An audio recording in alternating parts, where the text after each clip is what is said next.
کیوں نہیں چلے گا بھائی؟ جو لوگ فسادی ہوتے ہیں نا، فسادی، ان کو ہر چیز پہ اعتراض ہوتا ہے. ہر مسجد میں بھی ہوتے ہیں ایسے، ہر دفتر میں بھی ہوتے ہیں، ہر مدرسے میں بھی ہوتے ہیں، ہر اسکول میں بھی ہوتے ہیں، ہر یونیورسٹی میں بھی ہوتے ہیں، ہر ملک میں بھی ہوتے ہیں، ہر اسمبلی میں بھی ہوتے ہیں، ہر جگہ ہوتے ہیں. کوئی بھی آرڈر دیا، شریف لوگ کہتے ہیں آنکھ بند کر کے مان لو بھائی کس کا آرڈر ہے؟ امیر کا آرڈر ہے. اس کی ذمہ داری ہے کہ یہ مستحق ہے یا نہیں ہے. اور جو شرارتی ہوتا ہے وہ کیا کرے گا؟ نہیں، کیوں؟ یہ کیوں بھائی؟ تمہاری جب فیلڈ نہیں ہے، تمہارا کام نہیں ہے، تو اس میں ٹانگ مت اڑاؤ. جس کا کام ہے سر اس کو کرنے دو. یہ ہر جگہ ہوتے ہیں. یہ کیوں ہو رہا ہے؟ یہ کیوں ہو رہا ہے؟ یہ پنکھا یوں کیوں گھوم رہا ہے؟ یوں کیوں نہیں گھوم رہا ہے؟ یہ جو جس کا کام ہے.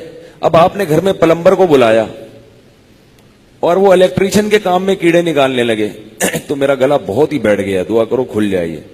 بالکل جو ہے نا آواز ہی نہیں نکل رہی ہے. تو ابھی امید ہے عید کے چاند نظر آ کے انشاءاللہ صحیح ہونا شروع ہو جائے گا، کیونکہ جب تک بولنا بند نہیں کریں گے تو یہ گلا رپورٹ ہی ہے، واللہ عالم. تو یہ جو ہے نا، گھر میں آپ نے الیکٹریشین کو بلایا، پلمبر کو بلایا، اور وہ الیکٹریشین کے کام میں کیڑے نکالنا شروع کرے. الیکٹریشین کو غصہ آئے گا کہ نہیں آئے گا؟ ابے بھائی تو پلمبر ہے، تجھے نل کا جوڑنے کے لیے بلایا ہے، تو یہ کیوں کہہ رہا ہے یہ جس نے بٹن لگایا ہے صحیح نہیں لگایا؟ تو یہ یاد رکھو، ایسے فسادیوں سے. اسی طرح علماء کے بیان میں بھی کیڑے نکالنے والے ہوتے ہیں. اچھی بھلی بات چل رہی ہے، کچھ نہ کچھ نکال دو.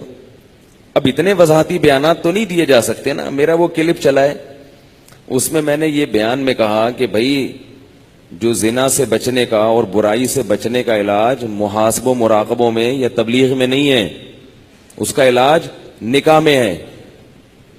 اور یہ سوچ قوم لوط علیہ السلام کی ہے. اب وہ یہ جو میں نے بات کی نا، یہ سوچ قوم لوط کی ہے. وہ پچھلے بیان سے اگر کنیکٹ ہوگی تو وہ سمجھ میں آئے گی. شارٹ کلپ میں تو آدھی بات آتی ہے، آدھی رہ جاتی ہے. اب اس پہ لوگ کہہ رہے ہیں کہ کیا مطلب؟ محاسبے مراقبے کرنا لوط علیہ السلام کی قوم کا کام ہے، تبلیغ میں نکلنا لوط علیہ السلام کی قوم کا کام ہے. ارے بھائی کامن سینس استعمال کرو کہ بیان کرنے والا اتنا بے وقوف تو نہیں ہے نا کہ وہ محاسبوں مراقبوں کو قوم لوط کا کام کہہ رہا ہو. اللہ کے بندو، خود بھی تو تھوڑی سی سینس استعمال کرنی چاہیے. اور بیان کرنے والا اتنا بے وقوف بھی نہیں ہے کہ وہ خانقاہوں کے خلاف بولے یا تبلیغ کے خلاف بولے. وہ اتنی بڑی بات ممبر پہ بیٹھ کے کہے گا کہ تبلیغ والے غلط ہیں اور خانقاہ والے غلط ہیں. اس بیان کا مطلب سمجھنے کی کوشش کرو کہ وہ کہنا کیا چاہ رہا ہے. تھوڑی سی سینس استعمال کرو گے تو سمجھ میں آ جائے گا، ورنہ بیٹھ کے کیڑے نکالتے رہو گے تو نکلتے رہیں گے. وہ بیان کرنے والا یہ بتا رہا ہے کہ نکاح سے دور بھاگنا کس کی سوچ ہے؟ لوط علیہ السلام کی قوم کی سوچ ہے. اور اللہ نے نکاح یعنی جو برائیوں کا علاج ہے، جو نکاح نہ کرنے سے برائیاں پیدا ہوتی ہیں، ان کا علاج کس میں رکھا ہے؟ نکاح میں رکھا ہے. باقی تبلیغ کی اہمیت کم نہیں ہو جاتی اس سے، خانقاہوں میں محاسب و مراقبوں کی اہمیت کم نہیں ہو جاتی. ایک صاحب نے یہ اعتراض کیا، اتنی کم عمری میں لوگوں کو شادی کی ترغیب دے رہے ہو، کیا کوئی مولوی اپنی بیٹی دینے کے لیے تیار ہے کسی 14 یا 15 سال کے نوجوان کو؟ دیکھو یہ کیسا طنز مار رہے ہیں. یعنی آپ کہہ رہے ہیں کہ 15 سال یا 14 سال میں لڑکے کی شادی کرو، تو کیا کوئی مولوی اپنی بیٹی دینے کے لیے تیار ہے؟ تو بھائی بیٹی دینے کے اصول الگ ہیں اور کسی سے نکاح کرنے کے اصول الگ ہیں. جو بھی اپنی بیٹی دینا چاہتا ہے اس کو شریعت نے پوری اجازت دی ہے کہ وہ یہ دیکھے کہ یہ 15 یا 16 سال کا اس عورت کو، اس لڑکی کو، بیوی کو رکھ سکتا ہے یا نہیں رکھ سکتا. یہ دینے کے اصول ہیں. اگر 15 سال کا نوجوان رکھ سکتا ہے تو یقیناً دینا چاہیے، اس کو یقیناً دینا چاہیے. یہی تو میں کہنا ہوں، یہی تو سمجھا رہا ہوں. لیکن اگر وہ یہ سمجھتا ہے کہ نہیں رکھ سکتا تو 15 کیا 45 سال والے کو بھی نہیں دی جائے گی. دوسری بات یہ کہ ہم نے تو ان نوجوانوں کو ترغیب دی ہے جن کو رشتہ مل رہا ہو 14-15 سال کی عمر میں. نہیں مل رہا تو پھر تھوڑی ہم نے اسے کہا کہ نکاح کرو. جب مل ہی نہیں رہا تو کہاں سے کرے گا؟ تو یہ سب باتیں ہوتی ہیں کامن سینس کی. لیکن لوگ کیا کرتے ہیں، تو مجھ سے بہت لوگوں نے کہا اس پہ وضاحتی بیان دے. میں نے کہا پھر وضاحتی کا مطلب تو ہر بات پہ وضاحتی تو عجیب سا بن جائے گا.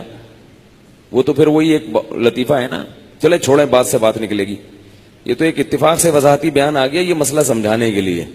ورنہ ایسا نہیں ہوتا. ہاں کوئی واضح غلطی ہو کسی سے تو بدگمانی ہے. وہی جنید جمشید بیچارے کا جو حشر ہو گیا تھا, اس کی زبان سے ایک لفظ نکل گیا, اب اس کا حل یہ کہ بھائی زبان لڑکھڑا گئی, غلطی ہے, سوری کر لے, اس نے سوری کر لی, بات ختم ہو گئی. اس کے پیچھے بندوق لے کے پڑے رہا, جنازے میں بھی معاف نہیں کیا اور اب تک معاف نہیں کیا اس کو.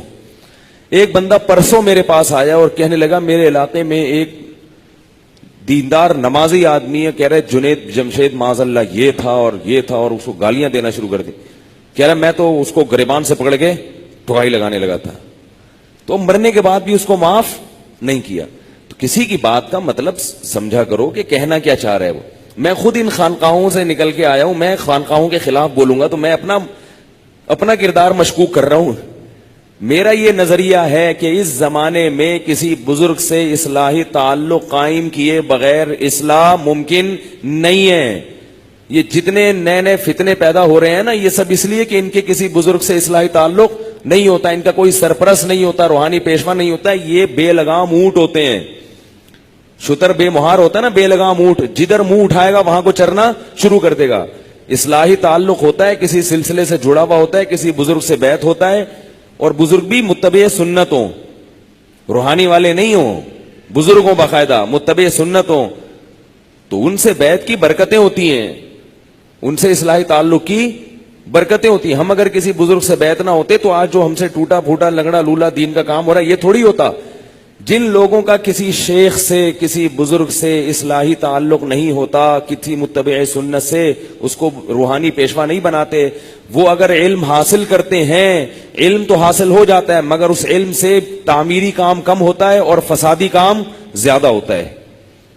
علم بہت خطرناک چیز ہے اگر اس کو صحیح رخ نہ دیا جائے, کیونکہ عالم کے پاس نا سب کچھ, اس کو سب پتا ہوتا ہے, اس کے ہاتھ میں لوگوں کی جو ہے نا تقدیروں کا اسٹیئرنگ ہوتا ہے, وہ ادھر کو بھی گھما سکتا ہے اور ادھر کو بھی گھما سکتا ہے.